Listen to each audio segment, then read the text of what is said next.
Assalamualaikum warahmatullahi wabarakatuh. Perkenalkan, nama saya Hildayanti dengan NIM S1F1210007 dari Program Studi Rekayasa Infrastruktur dan Lingkungan.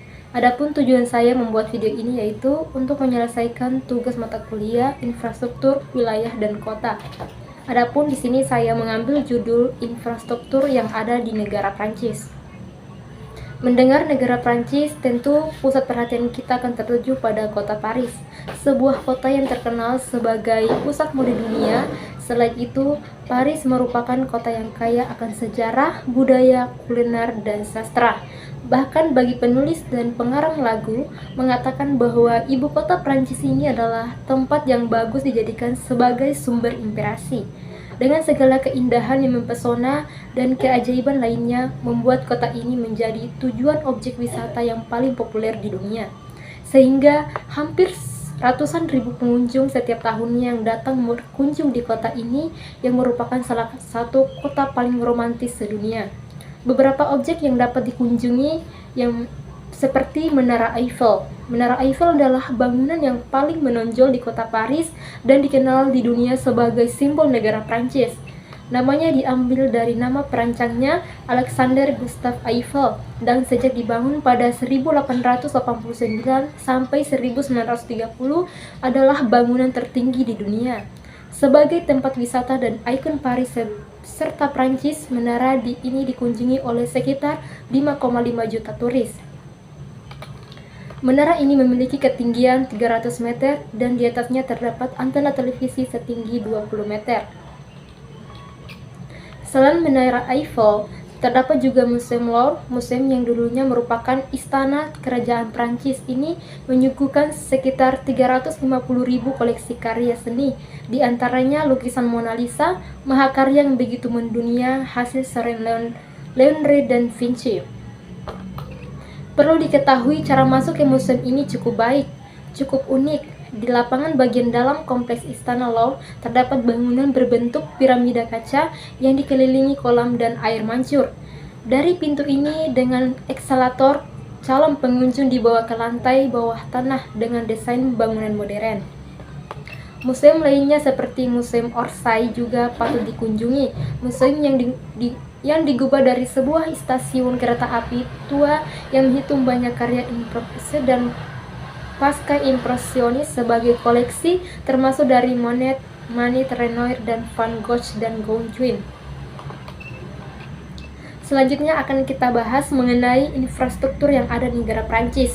Yang pertama yang saya akan bahas mengenai transportasi dan telekomunikasi.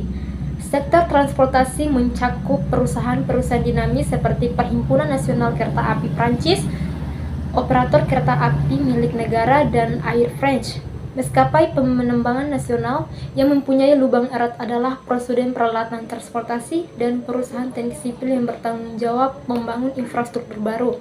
Secara umum, Prancis mendapat manfaat dan jaringan transportasi yang dapat beragam, namun hanya dibatasi oleh fokusnya yang masih berlebihan terhadap ibu kota.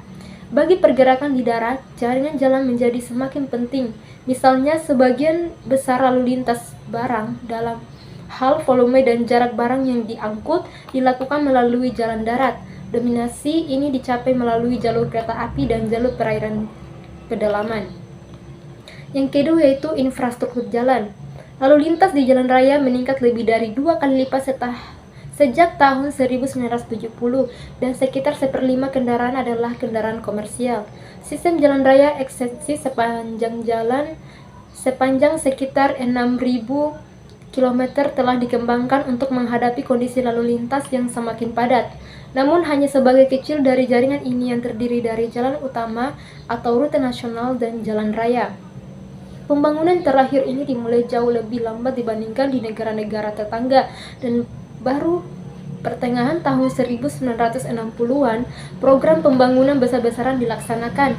Untuk mempercepat kemajuan, konsesi bangunan diberikan kepada perusahaan swasta dan swasta yang sebagai imbalan atas investasi mereka diberi wewenang untuk memungut biaya tol. Sejak periode tersebut, rute radial utama dari ibu kota telah selesai dibangun. serta jaringan regional embrionik yang berfokus pada pusat kota besar seperti Paris, Lyon, Marseille, dan Lille. Lalu lintas sangat terkonsentrasi pada poros utama utara selatan atau kota-kota ini. Dalam memperluas sistem ini, penekanan diberikan pada peningkatan hubungan interseksional dan pembangunan rute nasional yang menghadiri Paris seperti antara Calais dan Dijon, serta Bordeaux dan Clermont-Ferrand. Banyak jalan di jalur pedesaan melengkapi sistem utama, bagi pula jembatan baru seperti Jembatan Millau di Lembah Tar yang dibuka pada tahun 2004 sebagai jembatan jalan tertinggi di dunia. Yang ketiga, infrastruktur kereta api. Prancis memiliki salah satu infrastruktur kereta api paling maju di dunia. Jaringan kereta api yang membentang sepanjang 32.250 km menghubungkan kota-kota besar di seluruh negeri. Jaringan ini terdiri dari berbagai jenis kereta termasuk kereta api cepat, kereta api regional, dan kereta api komuter. Kereta api cepat Prancis dikenal sebagai TGV adalah yang tercepat di Eropa. TGV dapat mencapai kecepatan hingga 320 km per jam.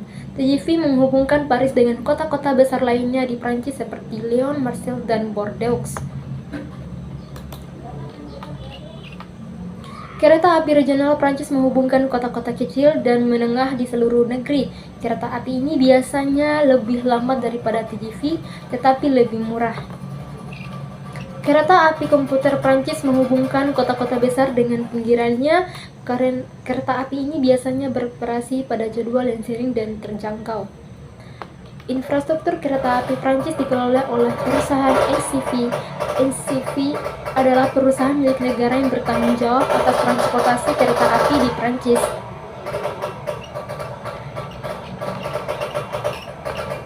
Yang keempat yaitu transportasi udara. Lalu lintas angkutan udara dan penumpang telah berkembang pesat dan seperti bentuk transportasi lainnya. Berpusat di sekitar Paris, dua bandara utama ibu kota Orly dan Charles-de-Gaulle dan Orly mewakili kompleks bandara terbesar kedua di Eropa Barat. Menangani sekitar 2/3 dari seluruh lalu lintas penumpang Prancis. Bandara-bandara Prancis lainnya yang kurang penting meskipun negara lain memiliki jaringan bandara lokal dan regional yang komprehensif. Namun sebagian besar rutenya adalah antara kota-kota provinsi dan ibu kota, bukan antara pusat-pusat regional, yang menekankan kembali sentralisasi kegiatan ekonomi dan pengembalian keputusan di Prancis.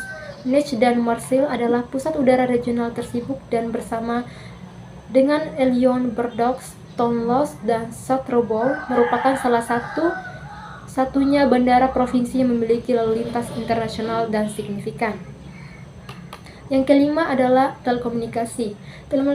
Telekomunikasi di Prancis sangat berkembang.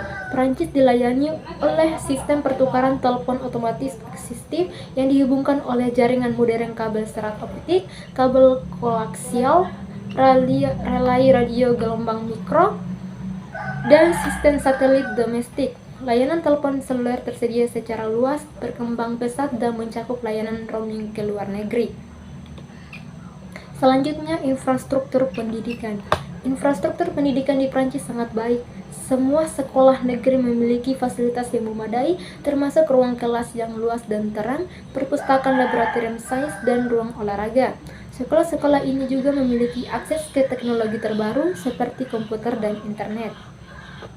Pemerintah Prancis berinvestasi secara signifikan dalam pendidikan. Pemerintah menyediakan dana untuk membangun dan memelihara sekolah-sekolah, serta untuk menyediakan peralatan dan bahan-bahan pendidikan.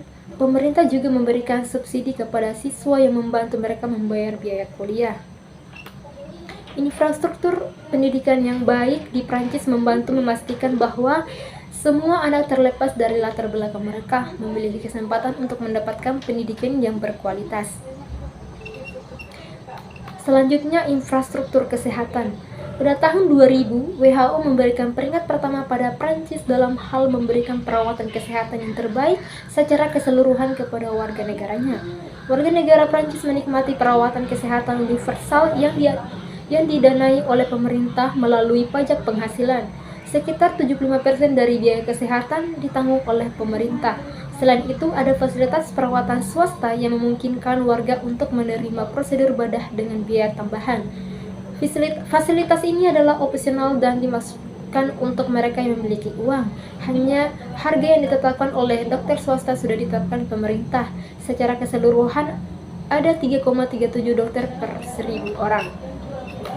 Sistem pelayanan kesehatan yang lengkap dengan akses yang mudah merupakan salah satu persyaratan tak tertulis sebuah negara maju, dan pemberian asuransi kesehatan juga merupakan sebagian dari sistem pelayanan kesehatan yang baik dan modern.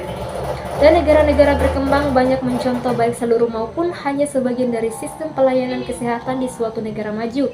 Misalnya di negara dunia ketiga seperti Republik kita Indonesia telah memiliki berbagai infrastruktur pelayanan kesehatan yang tergolong modern untuk sebuah negara berkembang. Rumah sakit yang bagus banyak tersebar di penjuru kota, pelayanan kesehatan berupa akses dan obat-obat. Selanjutnya, infrastruktur pelabuhan. Meninjau 10 pelabuhan terpenting di Prancis akan membuat kita menelusuri kekayaan sejarah dan pengoperasian modern dari salah satu sistem infrastruktur maritim paling beragam di dunia. Hal ini dimulai dari pantai utara tanpa serangkaian pelabuhan Prancis, melalui rantai pelabuhan yang membentang hingga Baltik dan menjadikan Selat Inggris sebagai jalur laut tersibuk di dunia. Pesisir barat menghadap Atlantik terbuka dan menyediakan akses langsung ke Amerika dan Afrika. Mungkin itu saja yang dapat saya sampaikan, kurang dan lebihnya mohon dimaafkan. Wassalamualaikum warahmatullahi wabarakatuh.